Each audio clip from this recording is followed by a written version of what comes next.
point for our students with national and globally renowned talent and that real world experience that those individuals bring to campus and can share with our students. It's also an opportunity for us to share with the community. So it's great to see so many students and community guests here today.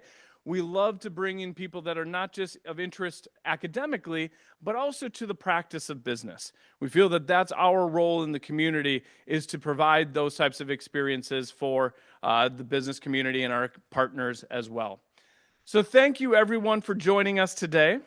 But I know you're not here to really to listen to me, which is good for you on this gray Wednesday morning. So I'd like to turn it over to Dr. Elizabeth Martin to introduce our speaker. Thank you.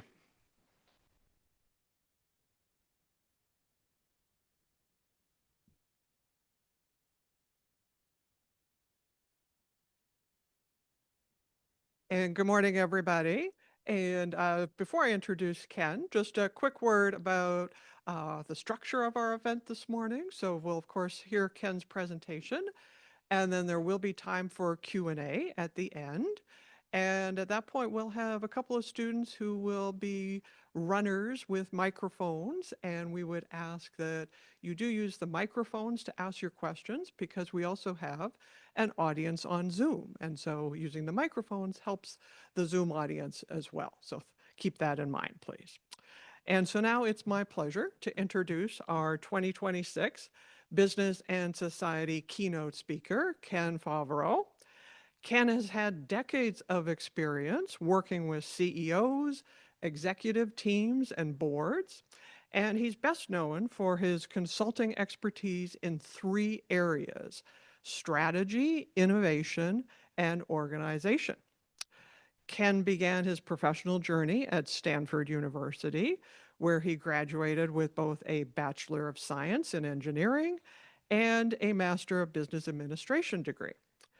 After graduation, Ken initially worked in consulting at Bain and Company, and then spent 25 years at Maricon Associates, including 6 years in which he served as CEO. After Maricon, Ken joined the company that is now Strategy and PwC, and led its global strategy practice for 6 years. Now, in recent years, Ken has devoted time to writing and teaching because, as he writes at the end of his book, he believes that we should be working together to help leaders reclaim strategy as the powerful leadership tool it deserves to be. Ken's most recent publications include his 2024 book, Real Strategy, which is described as a no-nonsense guide to the most difficult questions about strategy, and his co-authored 2025 Harvard Business Review article on Precedents Thinking, which describes a new approach to innovation. Ken has co-taught Precedents Thinking and related topics to MBAs and executive MBAs as a guest instructor at both the Columbia Business School and the Stanford Graduate School of Business. Ken's presentation today on real strategy and innovation will help us understand what strategy is, what makes it great, and how to keep it great. We'll also hear how entrepreneurs and corporate leaders have applied precedents thinking to generate bigger, better ideas and breakthrough innovations. So now, please help me give a warm Stevens Point welcome to Ken Favaro.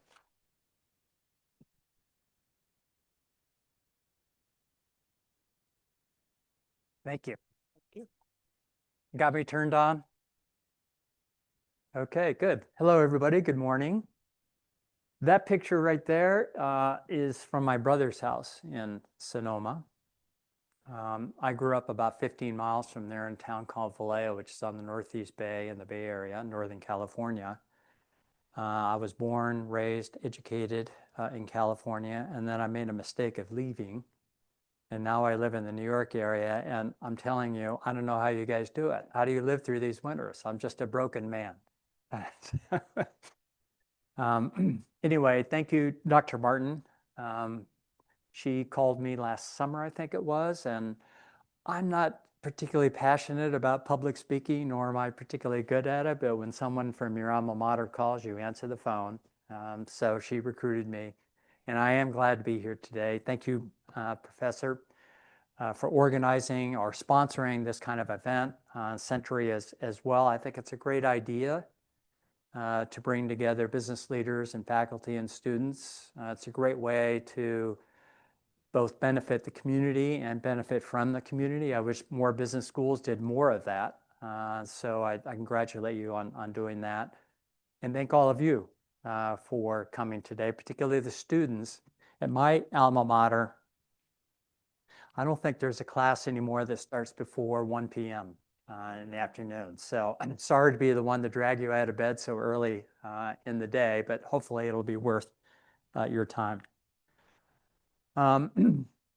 So I still suffer from 3 nightmares left over from school. I'm sure you all have suffered at least one or more of those as well. The one where you show up in your underwear at class, or you come to a final and you haven't prepared for it, or you get cold called on some case study that you've not read.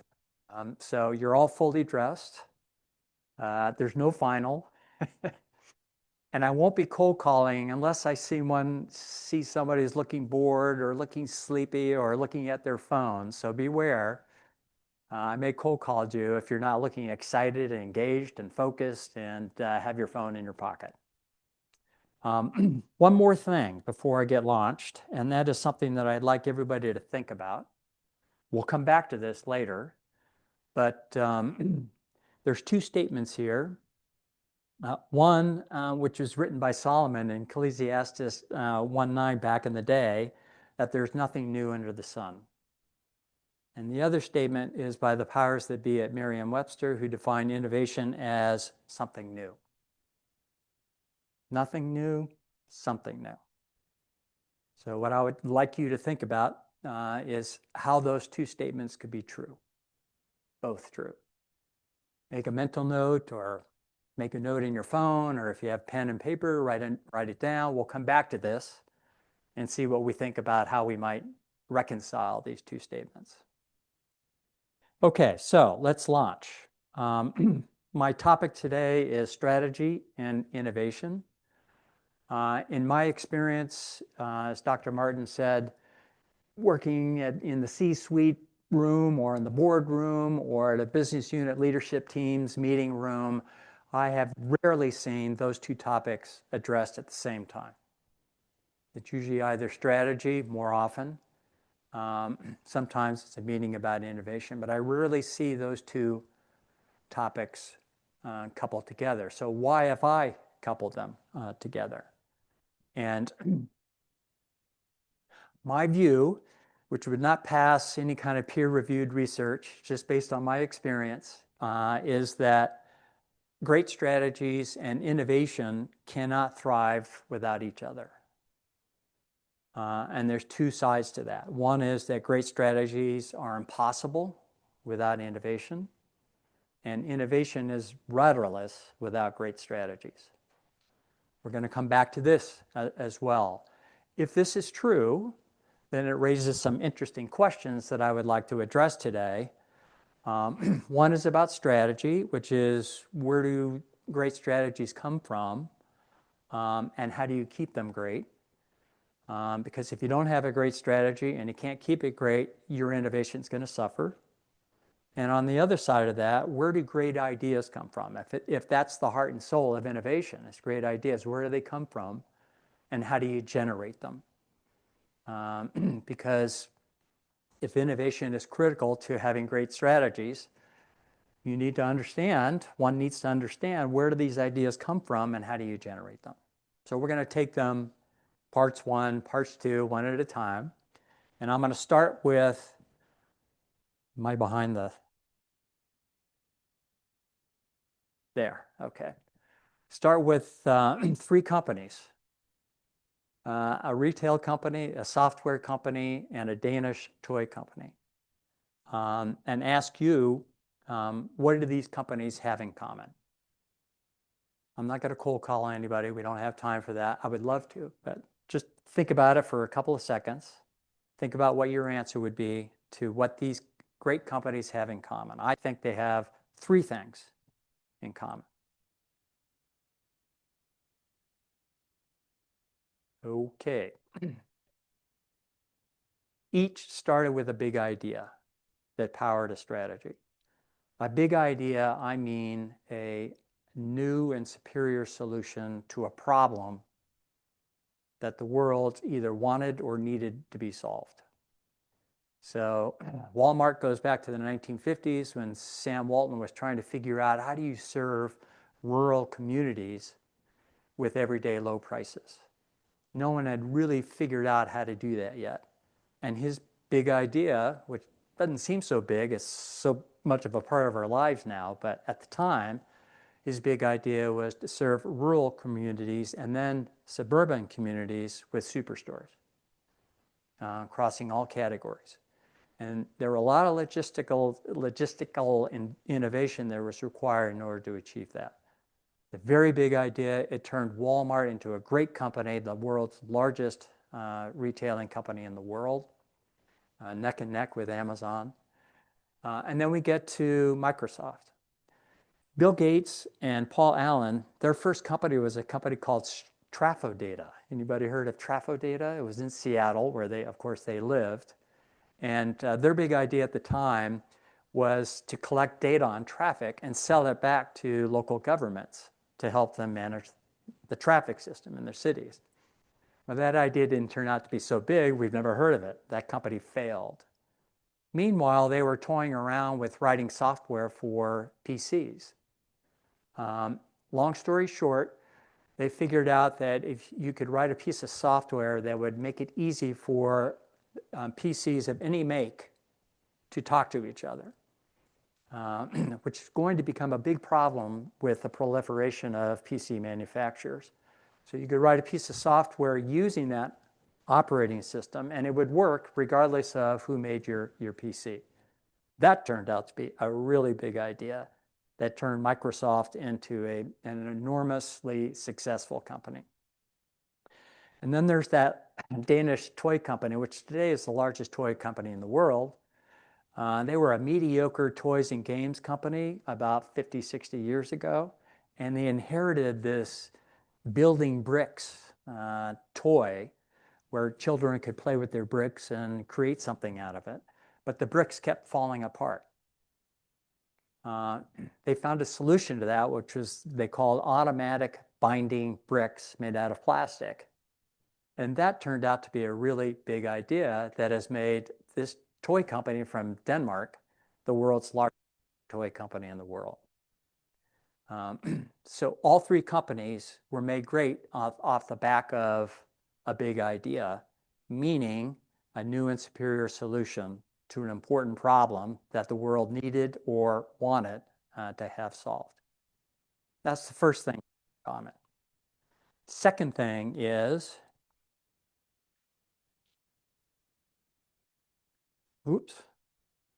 is that each company's original idea ran out of steam.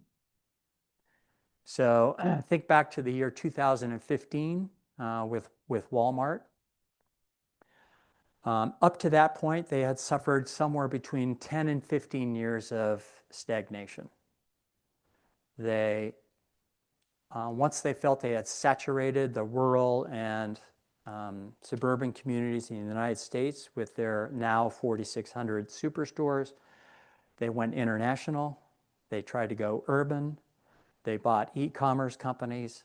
None of it worked to relieve them of the stagnation that had suffered for almost 15 years up to the point of 2015. They basically had outgrown their big idea. It was still a big idea, but they had fully tapped into it. Something similar could be said about Microsoft. They hit their nadir around 2014. The world had already adopted MS-DOS. The world had already adopted Office on top of MS-DOS. They had basically grown into their big idea, and everything they were trying to do in order to stimulate growth, like MSNBC like Xbox, like Bing search engine to compete with Google, like buying Skype, buying Nokia, the phone business. None of that worked to bring the company out of its stagnation. Same thing with Lego. By the late 1990s, they had pretty much hit the wall with their idea. And the CEO at the time decided that he would go on an M&A and a cost-cutting spree and almost sent the company into bankruptcy. So in all three cases, what made these companies great, a big idea, was not big enough for them once they had fully tapped into it. Which brings us to the third thing that they have in common. These companies are really hitting it today. They're growing. Their PE multiples have more than doubled since they hit their nadir. They're profitable. Everything seems to work. And the reason for that is that they found a new big idea. In the case of Walmart, it's really interesting. They now think of their 4,600 superstores, each of them as a business hub. So let me make sure I get this right.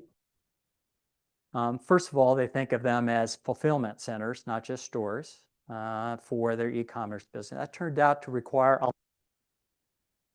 did I lose? Okay, a lot of change.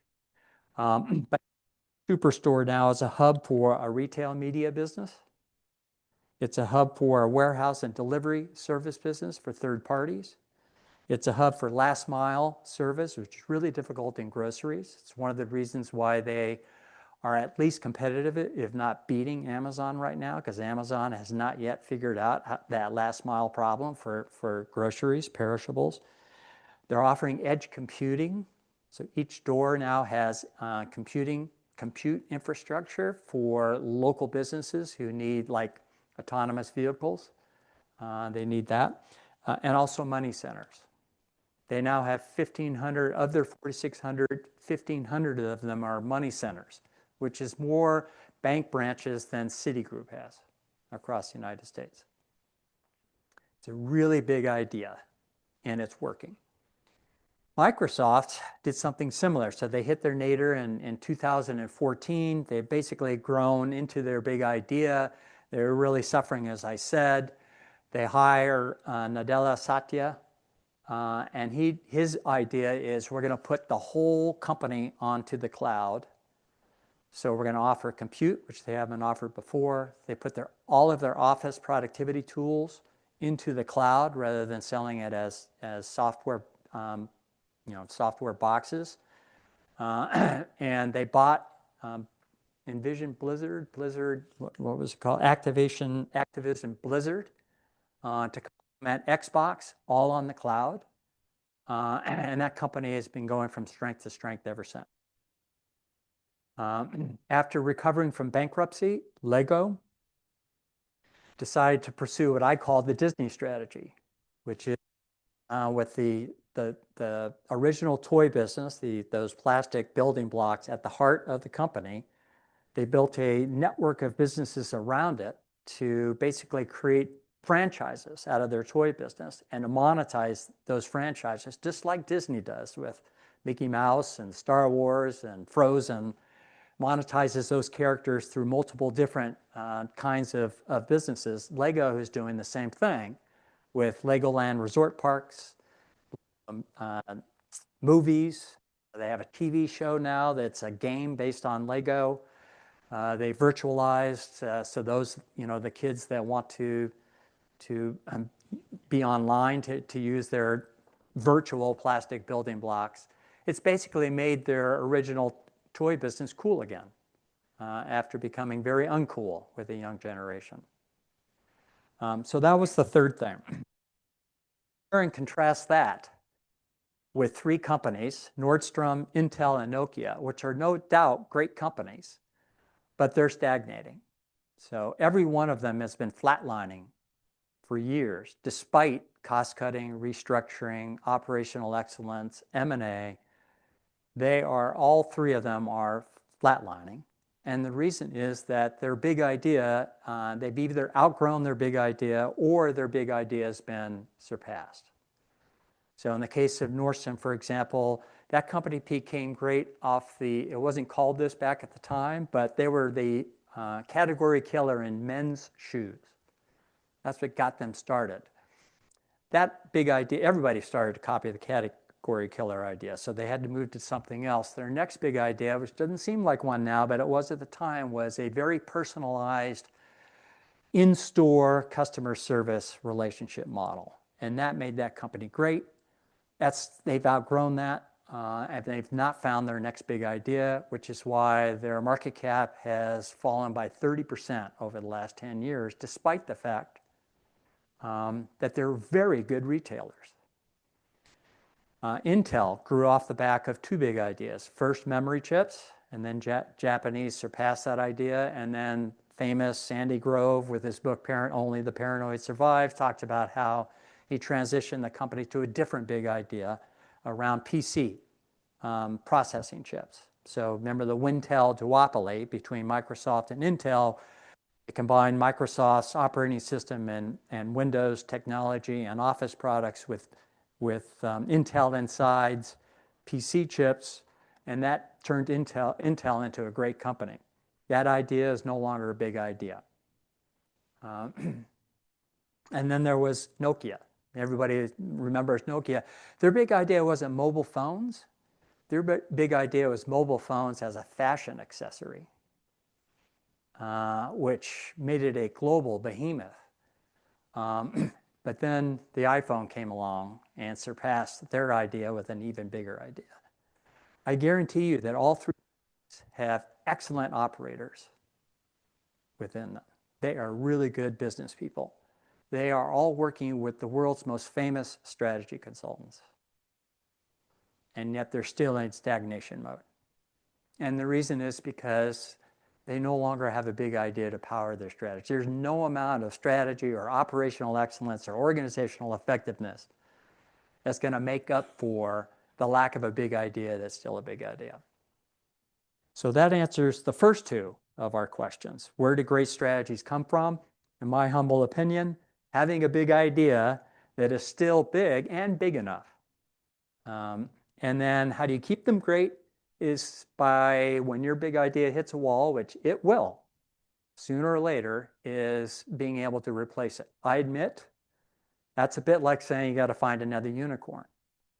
And it is. It's quite unusual to be able to find an even bigger idea once you're already a big company that's going to propel your growth. And that's why most companies have a life cycle to them, because they never are able to, even if they try, to find that next big idea that's going to propel them. That's part one. We'll get to part two in 5 seconds. Everybody need a bit of a mental break, a cognitive break before I go into the second part, which is our two questions about innovation. Where do great ideas come from, and what is the best way to conceive them?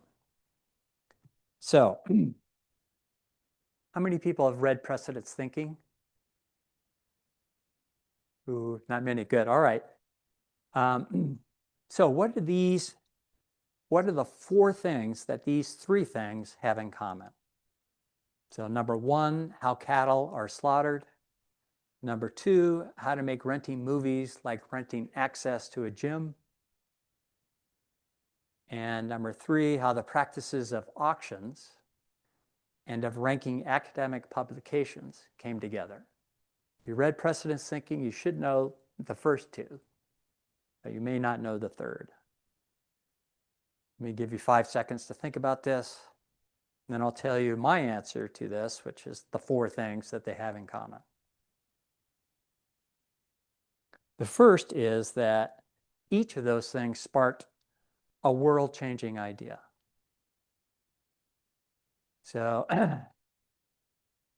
Ford adopted the moving disassembly line in slaughterhouses, where you put a carcass on a hook and you have specialist butcher stations, and the carcass moves down the line, and the butchers take off a different part of the carcass and until it reaches the end of the line and it's basically fully processed, as they say. He took that idea and applied it to car manufacturing. He was the first one to adopt the moving assembly line for manufacturing cars. Took the manufacturing of a car from days to hours. And that's what inspired Ford and Company in 1910 to become the company that took 60% market share around the world. Netflix was inspired when Reed Hastings one day was on his way to the gym, and he was ruminating over a late fee. He had played to Blockbuster, which was annoying him. And in his rumination on the way to the gym, he said he wondered to himself, why can't you rent access to movies like you do access to gyms? The term at the time was not this, but today we would call it a subscription model. Why can't you do that? And that spark is what sparked Netflix. And then lastly, the practices of auctions and the practice of ranking publications came together to spark the idea of Google. So that's the first thing these companies have in common, or these things have in common. The second thing those three things have in common is that each is an example of novel framing. So at the time, Ford was ruminating over how do we make cars and sell cars to make them available to the mass market. There's probably over 100 car companies at the time. They were very expensive. And so everybody was thinking, how do I make a better car for those who can already afford it? He was thinking about a different problem. Reed Hastings was not thinking about how do I build a better Blockbuster. He was thinking, how do I make renting movies like renting access to a gym? No one was thinking about that problem in that way. And the Google guys were actually more thinking about how to make data mining more easy on the internet. Because at the time, it was a bit of a blur. It was very difficult to do data mining on the internet. And they were not thinking about how to build a better search engine. Check my time here. We're good. So the second thing that those three had in common was that they were inspired by a novel problem, which then put them on the track to a novel innovation. The next thing is that they were all inspired by what I would call a precedent, which is defined as an innovation that came from completely out of left field. I mean, who would imagine that the idea for manufacturing cars on an assembly line would come from the Chicago slaughterhouses? Who would imagine that Netflix came out of how you rent access to gyms? The inspiration for PageRank, which is the way that Google sorts web pages when you search for something and you get that list, the way it ranks those websites is according to how many times those websites have been accessed. And he learned that from being part of the Stanford Digital Library project, where he saw that the way academic publications are ranked is by number of citations.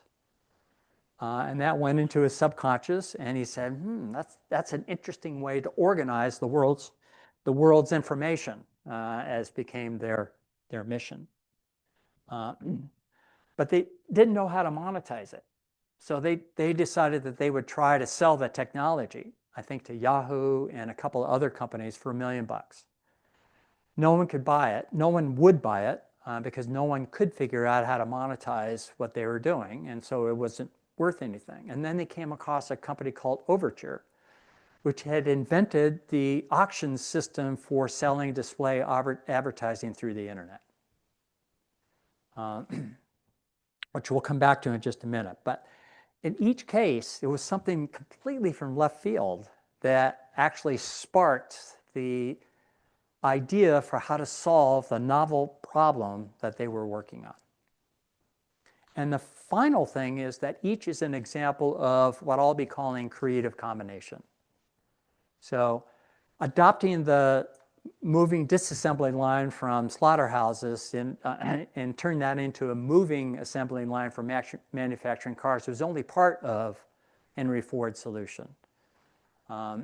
He also combined that with a technique called Japanning, which is a kind of a way of creating black paint that's very quick drying. And he figured out that if I make every car the same color, black, I could run that assembly line really quickly. Hence the phrase, you can have any color you want as long as it's black. And that was so that he could move that assembly line as fast as possible. He also learned from a gentleman named Proctor of P&G fame, who was the first businessman that we know of in the late 19th century to share profits with employees. And Ford took that idea and said, I'm going to share profits with the line workers so that A, they have incentive to move that line quickly, and B, they have the means to buy our product.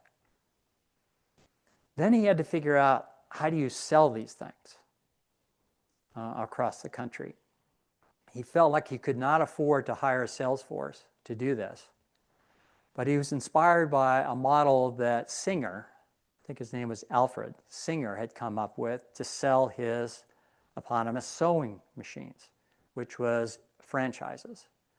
So Singer set up these geographic franchises all around the United States to sell the sewing machine rather than having to hire a sales force to spread out across the country in order to sell them.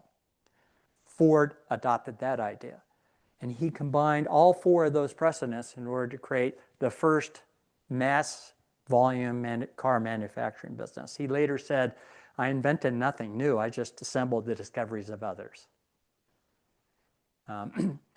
Reed Hastings at Netflix and his co-founder did something similar. They took the original spark of an idea about gym access, gym subscriptions, and combined it with a newfangled technology at the time, which was DVDs. The little, I don't know if you can see it, there's a little picture up there in the upper right-hand corner,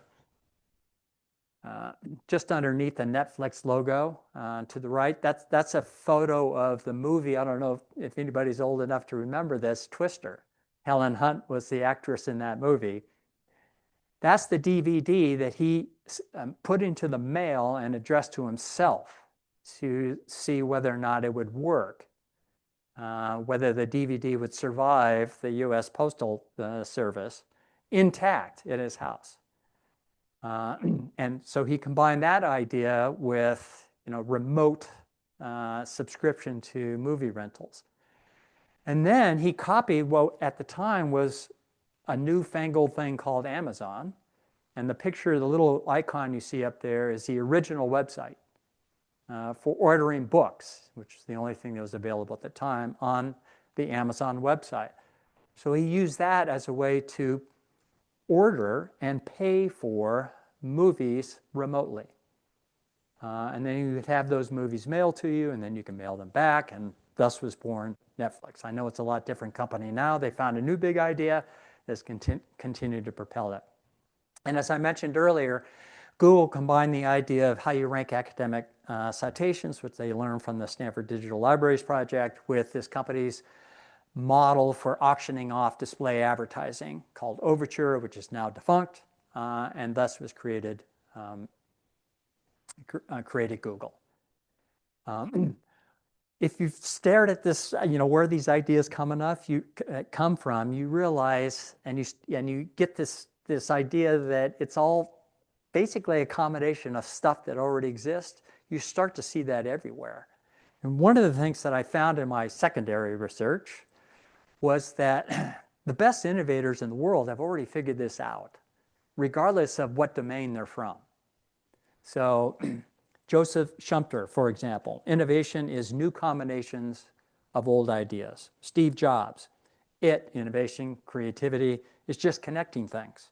We're shameless about stealing great ideas. Mark Twain, there's no such thing as a new idea. We simply take a lot of old ideas and put them together to make new and curious combinations. Albert Einstein, combinatory play. Combining seemingly unrelated ideas to generate a new one seems to be the essential feature in productive thought. So, if these examples prove, I know they don't, but let's pretend they prove that great ideas come from novel framing, precedents from left field and creative combination of those precedents. What does that say about the best way to generate great ideas? Well, just reverse engineer that observation and turn it into 3 steps. Simple in concept, by the way, but not easy to apply. If it were easy, we'd all be living in nirvana right now. But it is simple, and it does actually reflect the way our brains naturally work. Subconsciously as much as consciously, if not more subconsciously. And those 3 steps are frame, search, and combine. So in the frame step, we're trying to state the problem, and the more novel we can state it, the more likely we're going to be on a path to finding a great idea. To break that problem down into its key elements, meaning what are the 3 or 4 or 5 things that you need to solve in order to solve the overarching problem. And that kind of provides your roadmap for the next step, which is search. Who else has solved any part of the problem that I'm trying to solve here? From anywhere, anytime. It could be the Chicago slaughterhouses. It could be a newfangled website. It could be the Stanford Digital Libraries project. Wherever somebody has solved some part of my problem, I just need to find what innovations are out there that would provide a clue at least to solving at least one part of my problem. And I want to go through each part of my problem and go through that same exercise until I have a rich set of precedents, which makes me ready for the 3rd step, and that is combine. How might I combine these into a creative combination that would help me come up with a new and superior solution to the problem that I'm working on? This process has been used. It's now taught at a course called Startup Garage, which is a 2-quarter course at the Stanford Business School, where students come together and for 2 quarters, they basically try to create a business. Well, in 2013, the 4 co-founders of DoorDash were students in Startup Garage. And they were asked to apply precedents thinking. So they started out with the problem of how do we help small businesses grow? Kind of a generic problem. So they did a bunch of research.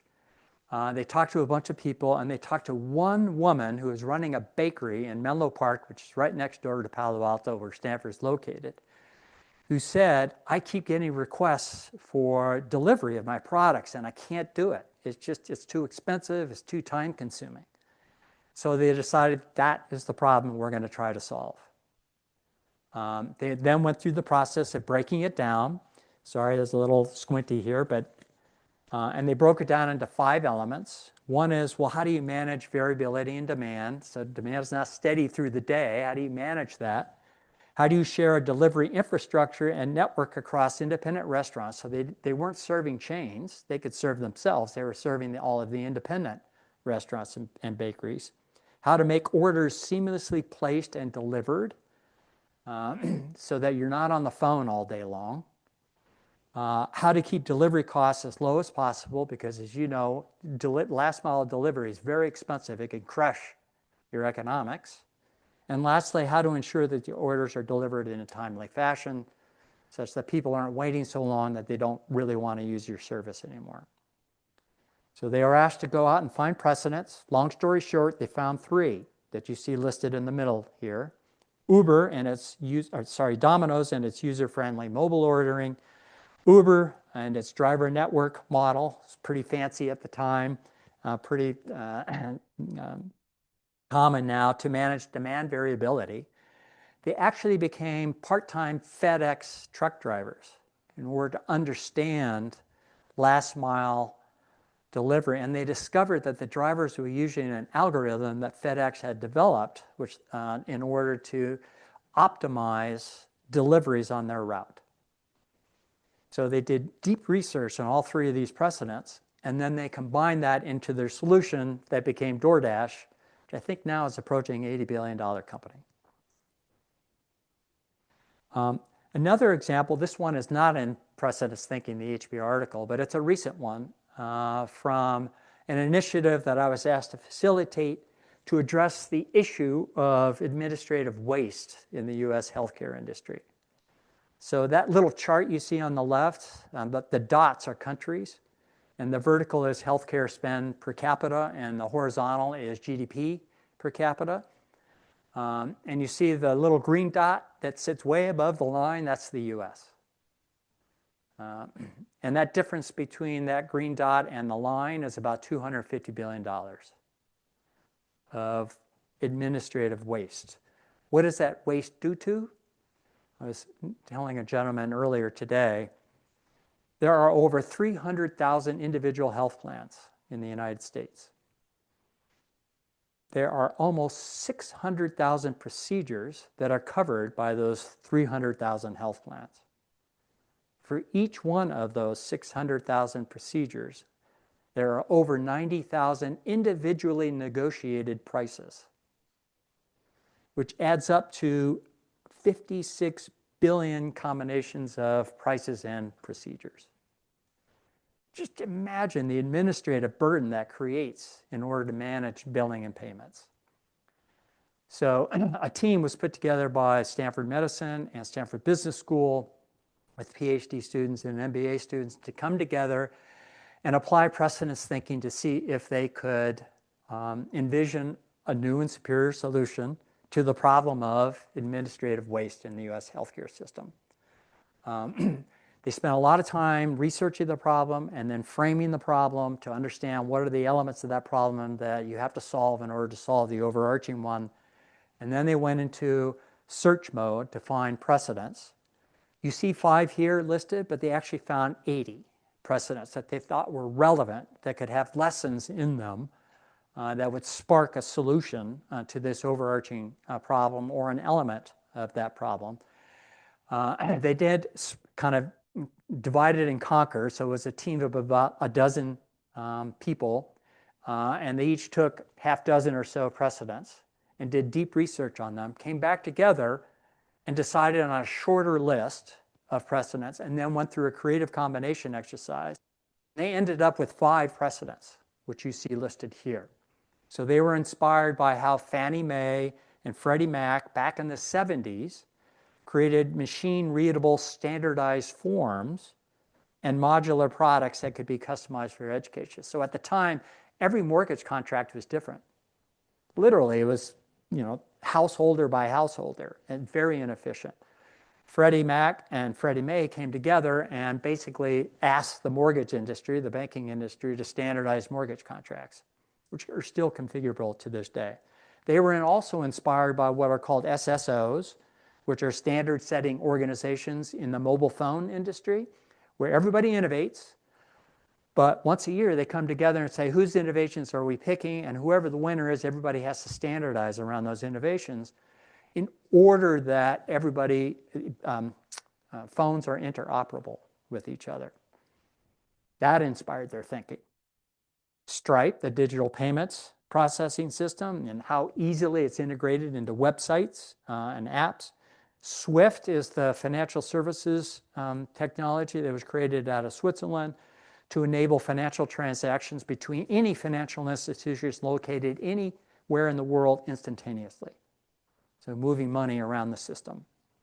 And then lastly, they were inspired by how the FAA back in the 80s, after an airplane collision, decided that the regional setup of air traffic control was not going to work as air traffic increased, and so they created an agency to oversee the whole thing.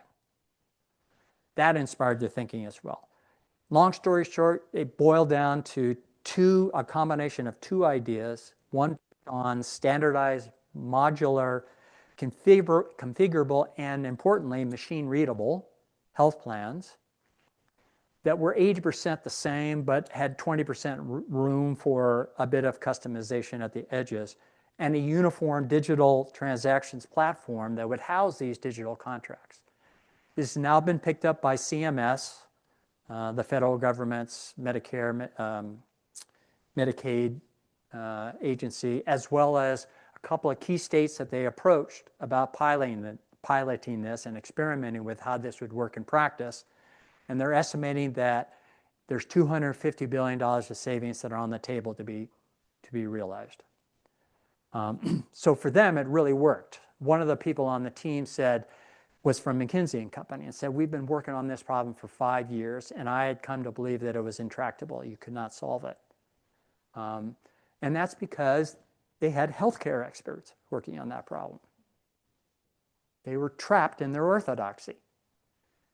But once you look outside of your domain, you begin to get inspired by other things that might actually be brought into your domain as a new and superior solution. So that gives us the answer, or at least my answer, to the other two questions, which is, where do great ideas come from? They come from creative combinations that are inspired by innovation precedents and novel framing. What's the best way, therefore, to generate them? Frame, search, combine, as I described earlier, which we call in that HP article, precedents thinking. Okay, I'm nearly at the end. I'm going to pause. I'm going to summarize, and then we're going to open up for Q&A. But first, we have to come back to our two statements. There's nothing new under the sun. Innovation is something new. Nothing new, something new. Anybody want to try to reconcile these two statements? Don't make me cold call.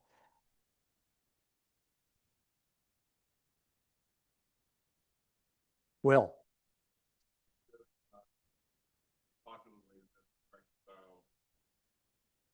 Particularly in the American context, is marketing and Hmm. branding. So spending money to convince the population that the thing that is not new is new. Yep. Okay. Yep, like that.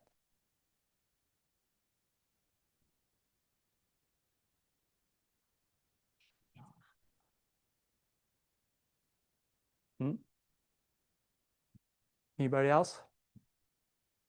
Yeah, let's have questions go into a microphone. Oh, yeah. Or responses.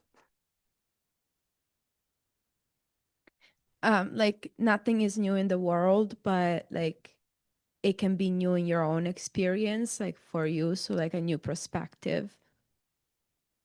So new to you, not necessarily new to the world. Did I interpret that correctly? Okay, all right. Let's assume I did. Yep, one more. Here. Wait. Otherwise people on Zoom can't hear me. I think we should innovate something that is not innovated by someone else before. Yeah. So. Yeah. So my answer to this, I'm not saying it's the only right answer to this, is that something new is a combination of things that already exist. It's never been combined before. And nothing new is what went into that creative combination. Now take each statement alone. What's the problem with each statement on its own? Let's start with the right one. Innovation is something new. So I can't do it here, but you just block out the left side and focus on innovation is something new. Anybody see any problem with defining innovation that way? I won't cold call. My answer to that, my question is that I think when you think of innovation as something new, you start to think of it as some kind of magical, mystical process. The Greeks used to call it divine inspiration. And I just need to take a shower or ride a bike or go to sleep on it. And magically, somehow, the idea will appear to me. There is a grain of truth to that, because subconsciously what your brain is doing when you are ruminating on a problem is it's searching your memory shelves for what I would call precedents. And when you're stuck, it's because there's nothing on your memory shelves that holds a clue to how to solve the problem. When you wake up with an aha, either literally or figuratively, it's because your brain did find something. that actually offers a clue to how you might solve that problem. That's why it feels like a ha-ha, and because it was subconscious, it feels magical, feels mysterious, intuitive, divine inspiration. The problem I have with that is that what if you need an idea on demand? What are you going to do? You don't have time to wait. You don't have time for the mystery to unveil itself, for the magic to happen. You need some method that helps you do what you do naturally when you need it and don't have the time to wait. So that's my issue with the right statement. How about the left statement?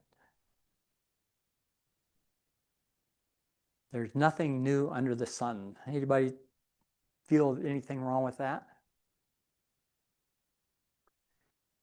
John Doerr, famous venture capitalist, originally with Intel, then with the famous VC firm Kleiner Perkins, wrote a book on OKRs. I think it was called Measure What Matters.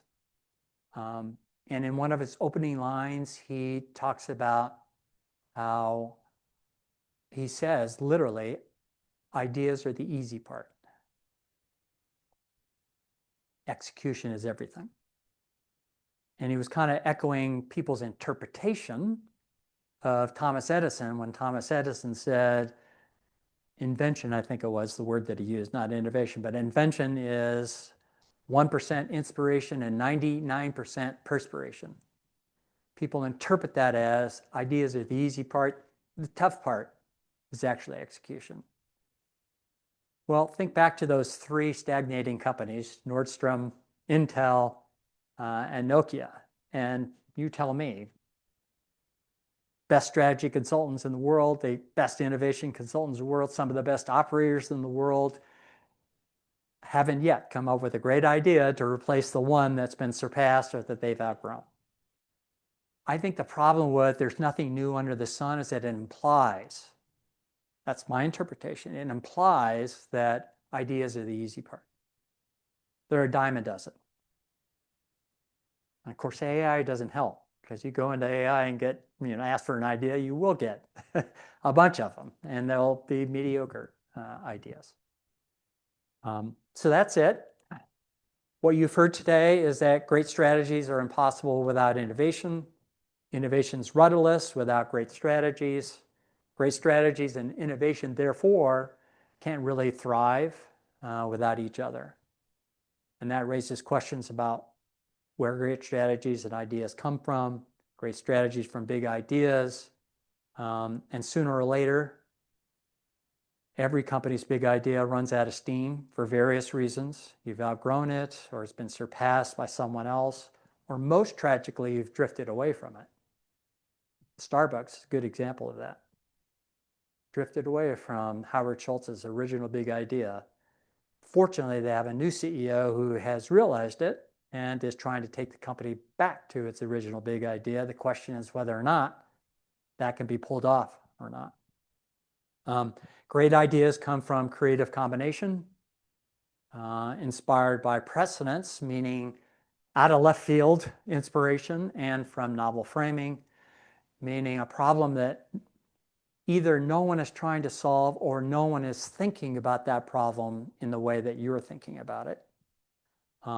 And that if you need one on demand, the bigger, the hairier the business problem, the more you should be willing to commit to consciously doing what your brain does subconsciously, and that is frame, search, and combine.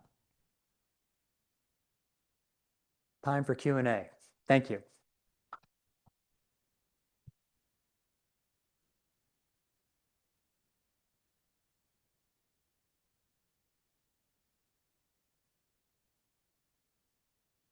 Don't leave me hanging. Hi, I'm Leah. Hi, I'm Leah Rose from the Sentry School of Business. Hi, Leah. Welcome. I'm glad to have you here today. I have two questions. One was for those big wicked problems. You talked about methodology. What benefit are there having time constraints? Like, so for example, I was thinking about DoorDash. How long? I mean, is it one semester the students were working on the problem, or do they have a time constraint? Is that beneficial to solving a wicked problem, or setting time limits?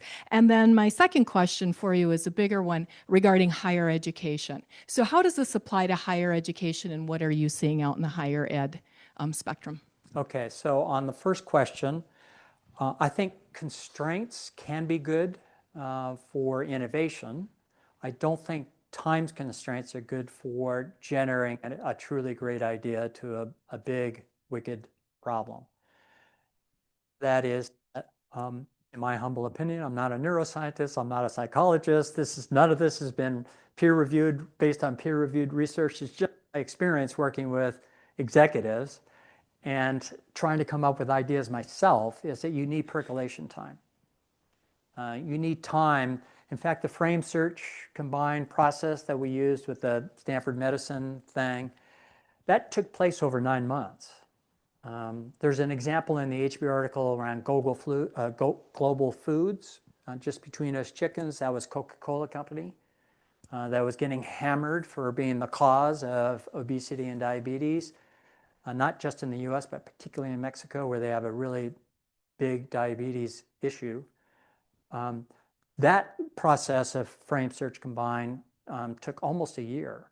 And it's because you can't hurry the process of, first of all, just the search process is labor intensive and it's cognitively taxing, because you run into a lot of dead ends, and dead ends are just no fun. It's easy to give up, which is why emotional commitment, topic we had last night, is so important, to be emotionally committed to solving the problem.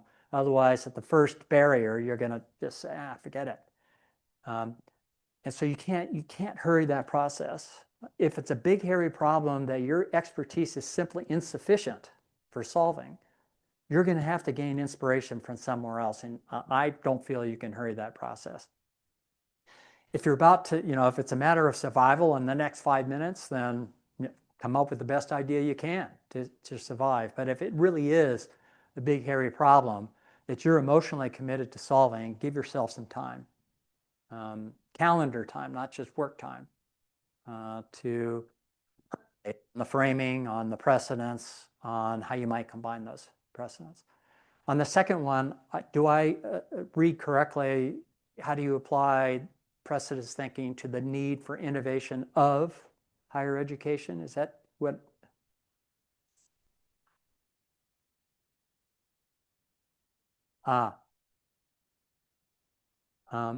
So I'm only familiar with 2 business schools, one of which I guest teach at. And I've been pounding on them for the last 10 years, literally, to have a course that teaches innovation. There is no course that says this course is about innovation, what it is, how it works, how you get better at it, as both as a leader, but also as a leader of innovation. At least at my alma mater, there is no course on that. And it's because innovation's been broken up into various faculty areas of interest. And there's a bit of friction to pull all that together into a course, because who's going to teach it? I would, but I'm just little old me. I'm not a faculty member. So I think there's a great need to teach innovation. Of course, the way I would teach it is based on what you just heard from me, but whatever. If you have a better method for innovation, come up with it and teach it, because that's one of the main responsibilities of business leaders, is to innovate. Every business faces problems at every level of the company. And if you think of innovation as really about solving problems, everybody should be innovating, but they don't have a method with which to work. So I think that's at least partially an answer to your question, if not a full one.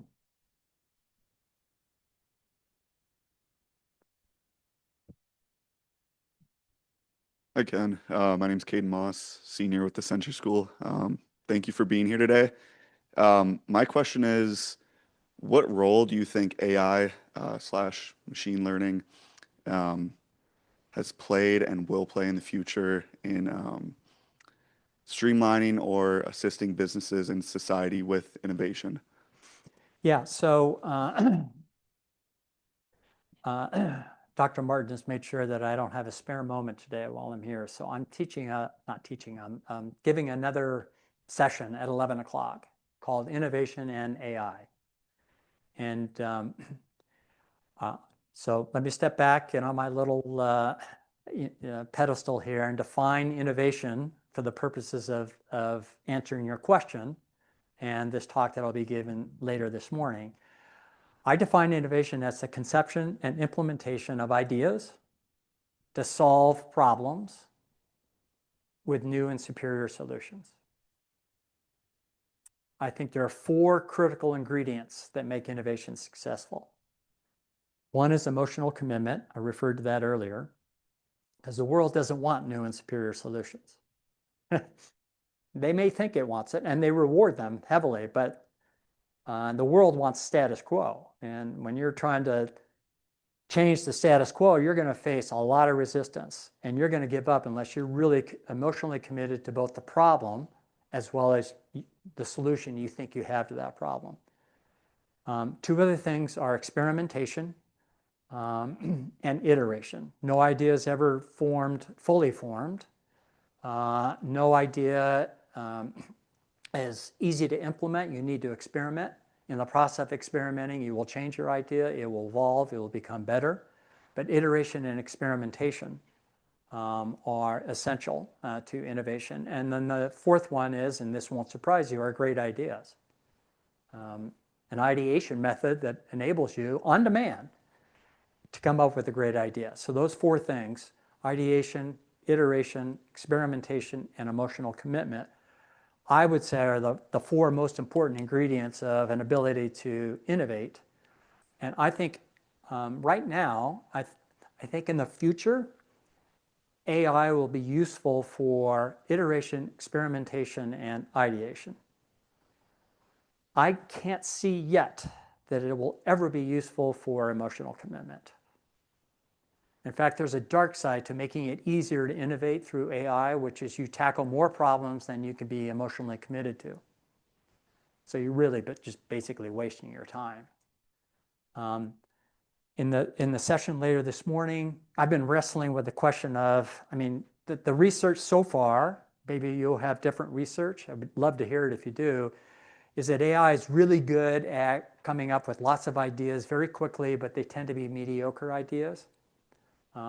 Particularly if it's in your domain expertise. If you have domain, you look at the ideas and say, well, this is nothing really breakthrough.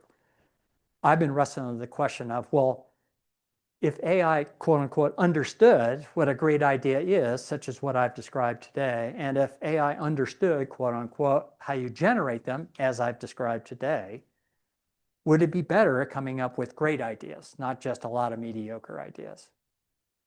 So I developed a little prototype, which I hope to demonstrate later this morning, where I created I'll call it an agent. I think that's a bit fancy for what I've created, but I'll call it an agent that understands, quote unquote, precedents thinking.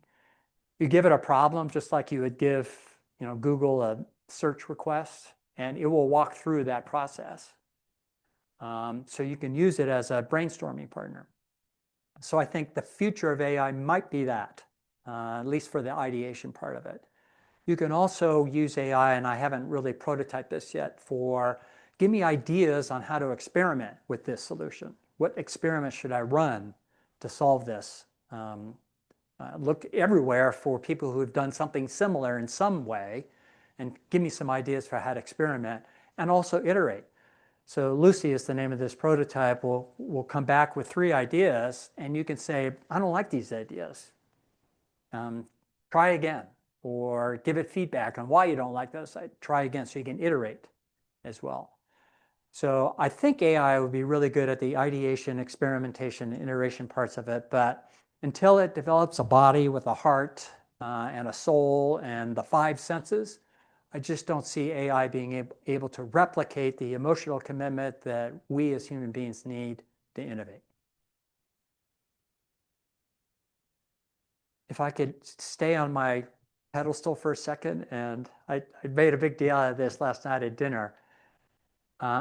Emotional commitment on one side, and another piece of psychology on the other side, which is that no one, which is the idea that ideas are like children, meaning no one loves someone else's children as much as they love their own. Ideas are exactly the same way. When you've conceived that idea, when you've matured that idea, when you've brought that idea to life and put it out there in the real world, you are emotionally committed to that idea. But when someone brings you an idea, it's human instinct to immediately go into, particularly if there's risk involved, to immediately go into critique mode. Where's the proof? Where's the market research? Where's the financial analysis? Where's the focus group results that tells me this idea is definitely going to work, because I'm not going to risk my reputation, my money, my status, this organization on your idea unless I had that proof. There's never been a great idea that could be proven with market research or analysis, because you're talking about something new and superior. There's no data for it. You have to send it out into the world and make it work. So Henry Ford, Reed Hastings, the Google boys, they didn't have proof that their idea would work. Of course, they could have failed miserably, but they didn't need the proof to be convinced that that was the idea that they wanted to go forward with. And the problem in large companies is when they over-delegate innovation, meaning they ask people at a lower level of the organization to come up with ideas to solve problems that really should be owned at a higher level in the organization. They expose themselves to the not invented here syndrome. Organizations, of course, are very clever. They figure this out. So they come forward with ideas that can be proved with analysis and market research. And those ideas are very small, mediocre, marginal ideas. And then the leaders of the company say, God, I'm so disappointed with our company's ability to come up with great ideas. And I think it's largely because of over-delegation. Sorry, I promise I won't go on for the next answer. So.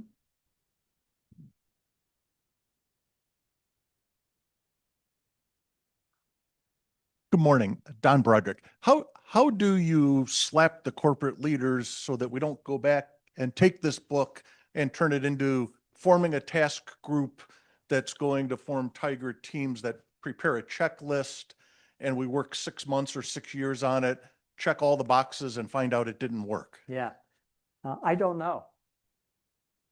I mean, part of the reason that I wrote that book, and part of the reason that I'm writing the next one, which I'd like to plug in just a second, is to create a tool for me at least to evangelize a little bit for leaders who agree that strategy is an important leadership tool that's lost its power, that innovation is the responsible of the top leaders, as well as every other leader at every other level of the company. Until they're convinced of this, I think you just get what you just described. That was a really interesting talk if it was, or not, with very little half-life to it. So somebody asked me last night, why are you writing these books? And part of it was I enjoy doing it. Part of it was trying to put down on a piece of paper what I think I've learned, only to realize that I didn't learn enough. So I've learned a lot doing it. And partly to leave something behind, but also to give me a tool to evangelize basically the need for thinking about strategy in a much simpler way and clearer way, without all the inflation and conflation that comes along with strategy these days, in order to think about innovation as problem solving that everybody's responsible for solving. Until I convince the world that that's the case, I think companies will go through a workshop to come up with their to-do list, and the half-life of that would be very short. So.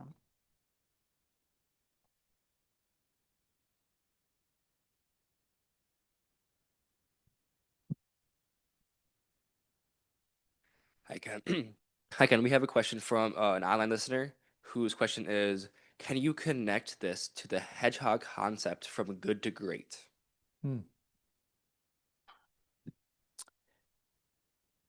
It'll take a bit of mental gymnastics, but I think I'm up to it. Jim Collins, by the way, the author of that, was my classmate at business school.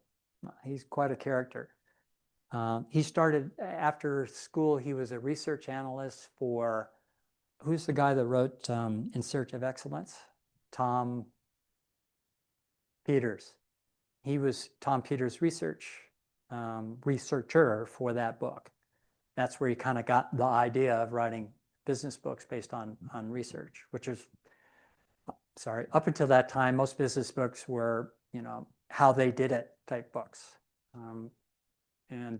Anyway, so you could think of the hedgehog concept in one of two ways. One is it's expertise. Stick to your knitting, stick to your expertise, and you will succeed.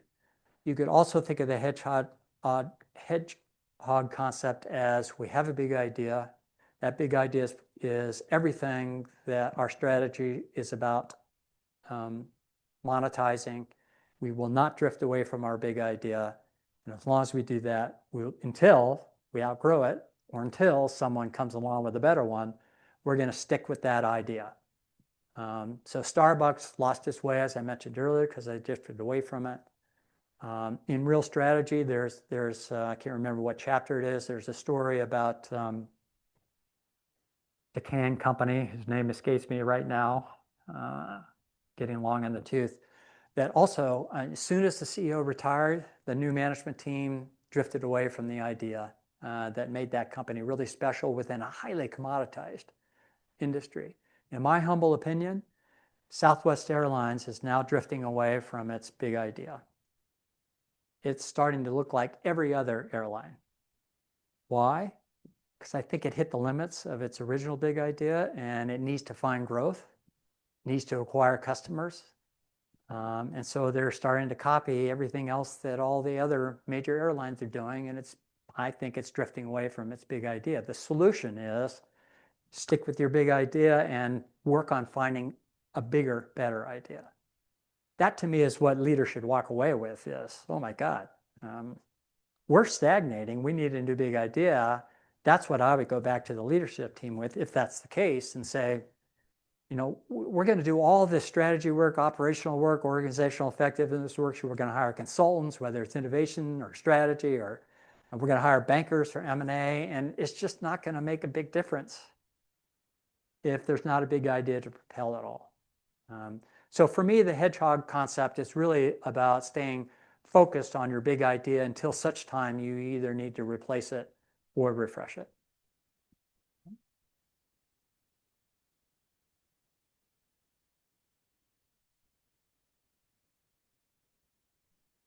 Hi, Ken. My name is Ellie Kyle. You've talked a lot about this concept of the big idea and, you know, using up that big idea. In your work with Bera AI, when do you foresee needing to have a bigger idea with that? Well, I think every startup starts with an idea. When you go into a venture capitalist room, some of you may have experienced this, the first thing they'll tend to ask you is, what problem are you solving? And then they'll ask, well, what's your solution? And then they'll just hammer away on your solution to see whether or not it holds water or not. So I think every startup starts with an idea for how to solve a problem that they can build that business around. And Bera started with the problem that Bera started to solve was that there is, in the brand and marketing world, there is no way of connecting how well your brand is doing to its contribution to your business performance. The phrase Bera uses is brand to business.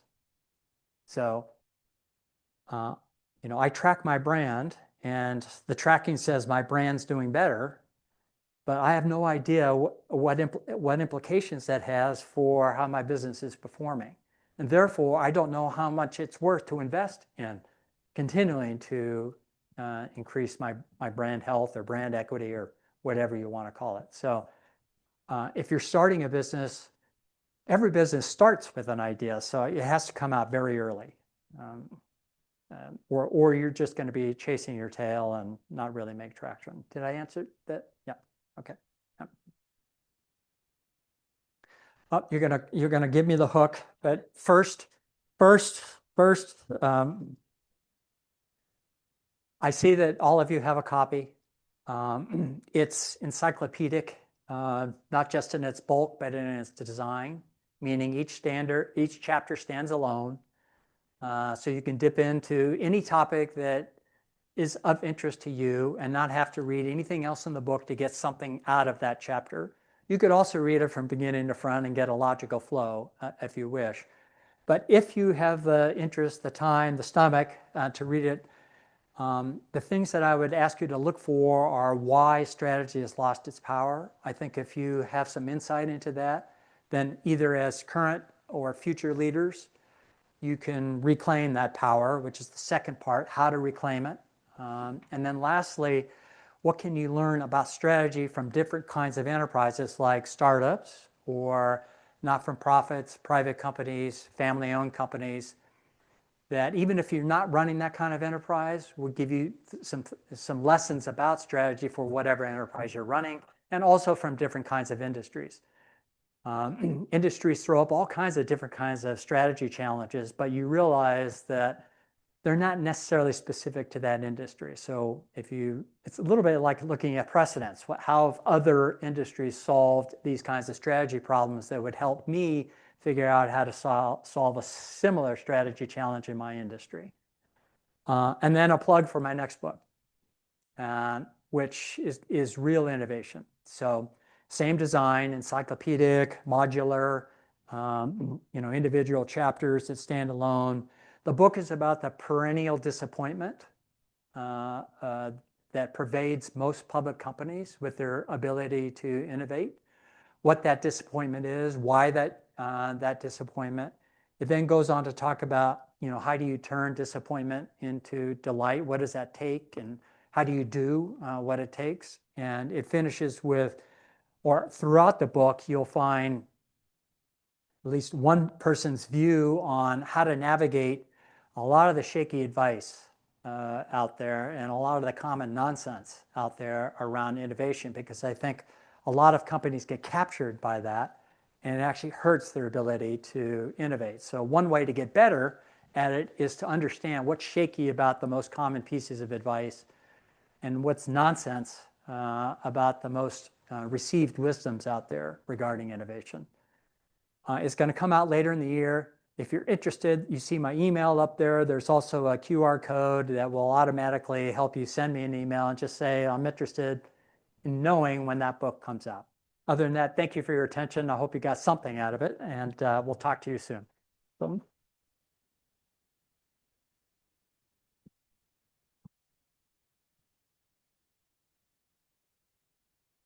Well, thank you, Ken, for your remarks today, giving us lots to think about, lots of inspiration. And so as we wrap up here today, we'll give Ken just a short break, and then he's looking forward to meeting you and chatting with you. We've got a table set up just outside the entryway there for a book signing, so please stop by. And if you're here as a student, and yes, you do need your credit, and we understand that. We appreciate that you're here.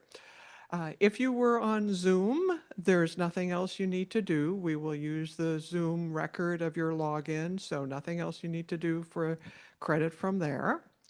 If you are here for Pro Events credit, there'll be a Pro Events intern just outside the entranceway to take your attendance there. And if you're here for Business 480, you know that you need to come see me. So with all that, thank you to all of you for being here today, and have a great rest of the day. Thank you.